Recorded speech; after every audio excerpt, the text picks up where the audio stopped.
বরিশাল জেলার আবদা মিশর নামক গ্রামে এক সম্ভ্রান্ত মুসলিম পরিবারে জন্মগ্রহণ করেন। তার পিতা নূর বক্স হাওলাদার এবং মাতা সাকিনা খাতুন। তিন ভাই বোনের মধ্যে তিনি ছিলেন সর্বকনিষ্ঠ। ভোলা জেলার রাসুলপুর গ্রামে তার পৈতৃক নিবাস। জন্মের 6 মাস বয়সে তিনি মাতৃহারা হন এবং 8 বছর বয়সে পিতাকে হারান। পিতার মৃত্যুর পর তিনি নিজ গ্রাম ছেড়ে শহরতলিতে এসে প্রাথমিক ও মাধ্যমিক শিক্ষা অর্জন করেন। পরবর্তীতে বরিশালের সরকারি বিএম ব্রজমোহন কলেজ থেকে উচ্চ মাধ্যমিক প্রথম বর্ষ সম্পন্ন করেন এবং ঢাকার সরকারি শহীদ সোহরাওয়ার্দী কলেজ থেকে উচ্চ মাধ্যমিক পাশ করেন।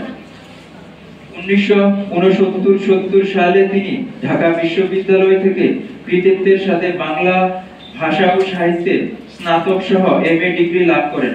তিনি ঢাকা বিশ্ববিদ্যালয়ের সলিমুল্লাহ মুসলিম হলের আবাসিক শিক্ষার্থী ছিলেন। স্নাতকোত্তর ডিগ্রি লাভের পর তিনি বিভিন্ন কলেজে অধ্যাপক ও অধ্যক্ষ পদে অধিষ্ঠিত ছিলেন। এছাড়াও তিনি বিভিন্ন বোর্ডের পরীক্ষক ও বিদেশি বিশ্ববিদ্যালয়ে পিএইচডি থিসিস মূল্যায়নকারী হিসেবে কাজ করেছেন। তিনি একজন ইসলামী চিন্তাবিদ ও গবেষক ছিলেন। ছোটবেলা থেকে শিল্প, সাহিত্য ও সংস্কৃতির প্রতি তার প্রবল ঝোঁক ছিল।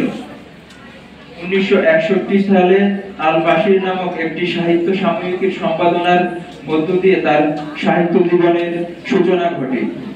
অধ্যাপনা ছাড়াও পেশাগতভাবে একজন সাংবাদিক ছিলেন। 1965 সালে ইংরেজি সাপ্তাহিক পত্রিকা ইয়ং পাকিস্তানে কাজ করার মধ্য দিয়ে তার সাংবাদিকতার সূচনা ঘটে। পরবর্তীকালে তিনি দৈনিক আজাদ, দৈনিক সংগ্রাম ও দৈনিক জনপদ সহ বিভিন্ন পত্রিকায় বিভিন্ন দায়িত্ব পালন করেন। 1983 সালের ডিসেম্বরে দৈনিক জনপদের বার্তা ও নির্বাহী সম্পাদক ছিলেন এবং পরবর্তীকালে ভারপ্রাপ্ত সম্পাদক হন। এ দায়িত্ব থেকে অব্যাহতি দিয়ে কিছুদিন প্রিন্টিং ব্যবসায় মনোনিবেশ করেন। অতঃপর 1987 সালের 16 জানুয়ারি ইসলামী প্রজাতন্ত্র ইরানের রাজধানী তেহরানের ইসলামিক প্রপাগেশন অর্গানাইজেশনে বাংলা বিভাগের প্রধান হিসেবে যোগদান করেন। এছাড়াও তিনি কিছুদিনের জন্য তেহরান টাইমস ও রেডিও তেহরানের সাথে খণ্ডকালীন জড়িত ছিলেন। 1990 সালের 30 জুলাই চাকরি ছেড়ে দেশে চলে আসেন। 1990 সাল থেকে 2010 সাল পর্যন্ত দীর্ঘ 20 বছর তিনি ঢাকাস্থ ইরান সাংস্কৃতিক কেন্দ্রের মুখপত্র নিউজ লেটারের সম্পাদকের দায়িত্ব পালন করেন। তিনি জাতীয় প্রেস ক্লাবের স্থায়ী সদস্য ছিলেন এবং ঢাকা সাংবাদিক ইউনিয়নের 2 বার নির্বাচিত কোষাধ্যক্ষ হিসেবে দায়িত্ব পালন করেছেন। অধ্যাপক সিরাজুল হক মূলত গবেষক, প্রবন্ধকার, সমালোচক, অনুবাদক ও কবি। অনুবাদ ও মৌলিক রচনা সহ তার প্রকাশিত গ্রন্থের সংখ্যা 30টিরও অধিক।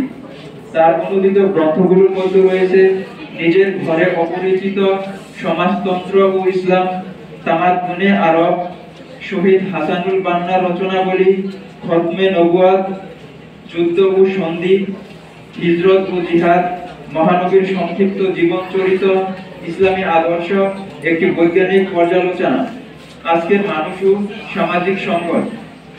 তার শিশুতোষ গ্রন্থের মধ্যে রয়েছে সত্যের আহ্বান, ঝর্ণার প্রহরী, হরেক রকম মজা, হাজার কাঠি। তার গল্পগ্রন্থ ময়নার চিড়িয়াখানা, বেদনার তিমিরে, আন্টিল গায়ের ইতিকথা। এছাড়াও তাহেরার নামে পত্র শিরোনামে তিনি একটি পত্র উপন্যাস অনুবাদ করেন। তিনি একটি আরবি পুস্তকেরও বঙ্গানুবাদ করেছেন। ফার্সি বাংলা অভিধান যৌথভাবে সম্পাদনা করেছেন।